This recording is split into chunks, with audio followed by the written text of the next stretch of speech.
Assalamualaikum warahmatullahi wabarakatuh. Lanjut ke sesi 2 ya, topik yang kedua. Nah, apa sih sebetulnya kenapa kita harus mengenal apa itu variabel? Nah, variabel ini adalah bagian penting dari pemrograman ya, yaitu adalah lokasi memori yang dicadangkan untuk menyimpan nilai-nilai. Ini berarti bahwa ketika kita membuat sebuah variabel, kita akan dapat memesan atau menginputkan beberapa ruang di memori. Nah, variabel ini menyimpan data yang dilakukan selama program dieksekusi, yang nantinya isi dari variabel tersebut dapat diubah oleh operasi-operasi tertentu pada program yang menggunakan variabel. Untuk lebih jelasnya, kita akan lanjut ke contohnya ya.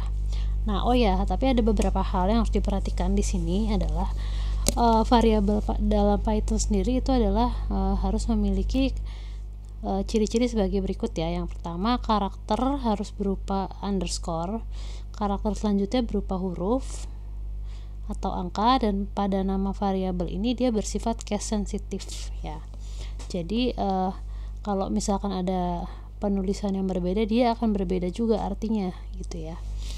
Nah, ini contoh sebuah variabel. Nah, ketika kita membuat variabel berupa angka dan berupa kalimat itu berbeda ya. Nah, kalau misalkan berupa angka kita langsung tulis aja seperti ini, tapi kalau berupa karakter kita harus menggunakan tanda petik ya, seperti ini.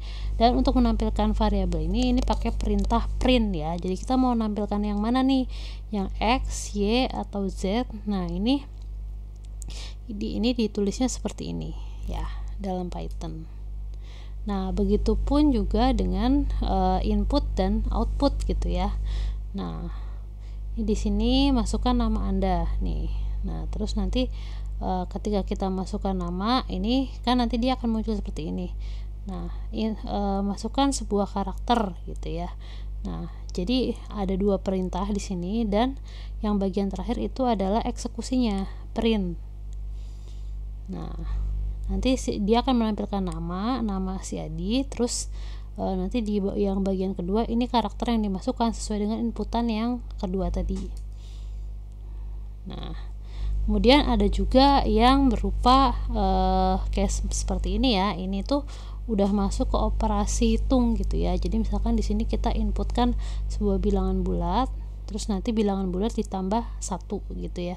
Jadi nanti hasilnya adalah penjumlahan dari bilangan bulat ditambah 1 ini yang tadi kita masukkan ya. Ini rumus ya ibaratnya. Nah, ini juga sama seperti yang tadi ya. Nah, cuman bedanya kalau yang ini pakai integer ya. Ini melakukan konversi dulu dari string ke tipe integer. Nah, ada juga ini bilangan real atau float ya. Bilangan real ini koma, yang menggunakan koma gitu ya. Jadi istilahnya bilangan real atau float. Nah, ini juga sama. Nah, ini kenapa sih ada persen F kali 2, ada 5 kali 2F kali 2F.